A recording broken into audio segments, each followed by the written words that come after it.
Alrighty, so welcome back. Been a while since I did a video. Actually stopped playing tanks for a little while there, and then played some other games and ended up coming back to tanks, ironically. But what I realized was I had all this recorded footage sitting on my hard drive, of which most of it was just the average ace game where you drive around, shoot some tanks, do some more driving, shoot some more tanks, and it's pretty boring watching, really. So I figured I'd just go through and find all the really good games like your Globanovs and Crucial Contributions, and I'd just do them instead of doing all the ace games. So we've got to start from the top. Basically today we've got a Crucial Contribution, and as you can see already, our team is pretty much garbage. Their team is significantly better. They arguably also have better tanks, but the thing I really like about this game was at the start of it, Charlie had a look at the team list and the win eights and basically said, look at our team, we're going to have to carry this one hard. And I really like that as a sort of attitude, because a lot of people tend to look at these type of games, realize their team is crap, and then sort of just give the game up, basically just charge, die early, and then just hope to get another game once they get back to garage. But this is basically a perfect game if you ever want to really do a really hard carry, then this is what you're looking for. And that's basically what we end up doing. So early on, Lee has already knocked out a scout, which is kind of funny given that the T-30, massive gun, but gun handling is not its strong point. So to hit and kill a fast-moving scout is pretty funny. Also keep in mind this is an older replay, at least 6 months old. It's probably from something like 9.6, I think. So this is back with the old square render, rather than the circle one which I have now, and the old physics engine. This is also a pre-buff Leopard Prototype A. That's much, other than tracked, I think it's maxed out. It's not a bad tier 9, but it's also not great. But, so I'm playing the middle here. I'm just sort of looking around for a few easy shots. Already got one into the side of the WZ-120. Wouldn't be surprised if I actually knocked out his ammo rack. And we just saw one of those aiming glitches from back in, I think it's 9.6 this was, where the aim moved across awkwardly. I'm not really sure what was going on, but anyway. So our team is 2-3, not looking too bad. We've lost one of the Conquerors, one of the top tier heavies, which is kind of not a good trade really, given they've only lost 2 scouts. We've also lost a Comet and a T-49, and we just lost a T-37. So we've lost a lot of our scouts. We haven't got the MT-25 really. So not looking too good, and Panther just pushing momentarily. The thing I do like about the Leopard Prototype A is the gun handling isn't too bad on this thing. If you're not, traversing the track too quickly and get a sneak run with the WZ who plants it straight into the ground. But yeah, the gun handling is pretty nice. It's not the best, but it's also not the worst. And now I thought about pulling the trigger, and ironically I do, but not before I look at his upper glacis and realize it's just going to bounce. He plants one into me, so I'm going to pull back. Also, if you've just looked at the map, you probably noticed Charlie has only just rocked up behind me. What actually happened was he actually crashed out of the game early on, so he spent the first part of the game not even in it. And when he loaded back in, he picked up a quick kill because there was a scout that actually rushed to the back of our team. And Lee picks up another kill. Unfortunately, at this point, we're actually 3-7, and the only people with any kills on our side is Charlie and Lee. Lee, of course, has got the massive 155mm cannon, so you would expect him to have a kill or two. And our team is not looking good. We've lost most of our top tier stuff. We've lost one of the conks. We've still got another one.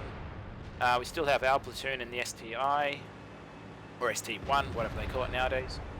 And I go for a sneaky poke, bit of a low roll, but still lucky they didn't take one from the waffle there. We're still 3-7, but I think we might lose one more here. And now I take a bit of a guess at where that Panther was, or Panther 2. And here Charlie calling for help. He's just unloaded, I'm pretty sure 1 or 2 into the 120. And he's reversing back around the corner, so I just come here just to secure for a second. Everyone else plants their shots into the ground. WZ is way too late with the return shot. I don't know what was going on there. And get another sneaky one and take out the Panther 88. The funny thing was, they really could have pushed on us quite easily there. I'm a paper medium. Charlie was reloading. They still had an E75, and plus the Panther and the WZ-120. There's a lot of alpha, a lot of HP there, and they didn't play that very well. So I get another one into the E75, but he gets one into me. Pairs kick in nice and quick. Charlie attempting to unload. I think he might have been trying to snipe, not really sure. So we've pulled it back a bit. It's 7-9. We're still down 2 tanks. We've lost the other Conqueror. We've still got a KV-4 and a Rheinmetall. Rheinmetall's camping so far back, I'm not sure if you can even see anyone from that range. Charlie takes a big hit to the rear, but stays in the fight. Lee poking around. He's coming around now, and the ST-1 is actually still full HP, and he's in a decent position. And here's the Tortoise who plants his shot into the ground. There's so many missed opportunities by the enemies here. It really is quite surprising. And there you see the results of 268 pen versus 200 mil of armor. And I took a big one from, I think it was Panther 2, J Panther 2. So heal the commander back up. How a commander gets healed from a 128mm shell going through him, I don't know, but a lot of tanks. So it's 9-9 apiece. They've still got arguably better tanks. It's debatable versus, you know, they've got the HP and the armor. We've got the better guns. Charlie just clipped out the WZ-120, who just about overstayed welcome. We haven't seen the E75 for a little bit, and we see our KV-4 now getting charged by the J Panther 2 and the Bulldog. I think, no, the Bulldog does stay in a little bit longer, so J Panther 2 kills the KV-4. Now it's 10-10 aside, and I'm a 1-shot or maybe a 2-shot for the Bulldog.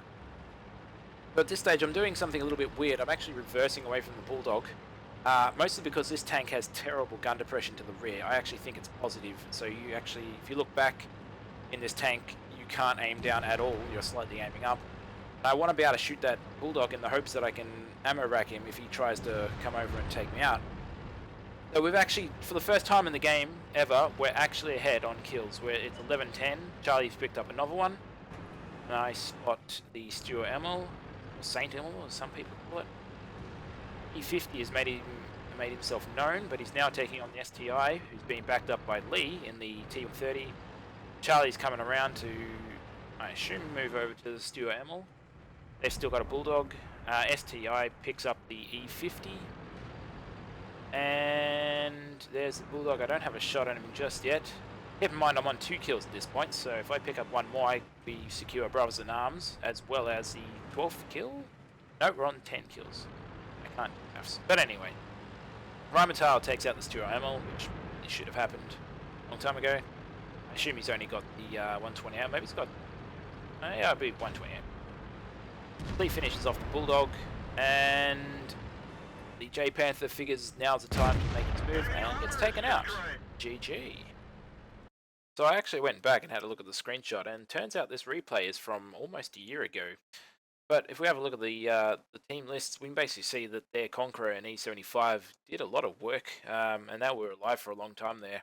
And both teams basically got 0 output out of their scouts, with most of their scouts towards the bottom of the list. But on our side, there's no denying that platoon carry. You can see 4k damage from myself with 3 kills, Lee following up with 3,800 and 5 kills, and Charlie pitching in with a casual 4 kills as well. And a big shout out to the ST1 player. He really did, even though he's an orange player, he really did well towards the end of the game. He stayed alive, he dealt damage, and basically blocked a lot of damage, so GG to him. So that's it for this replay. Hopefully I can get around to doing a couple of more replay casts. I've got another Crucial Contribution game from the other week that I've got to do, as well as a Klobanov's game and a couple of other really good games that I've got laying around. So hopefully I can get around to them, and I will catch you on the next one.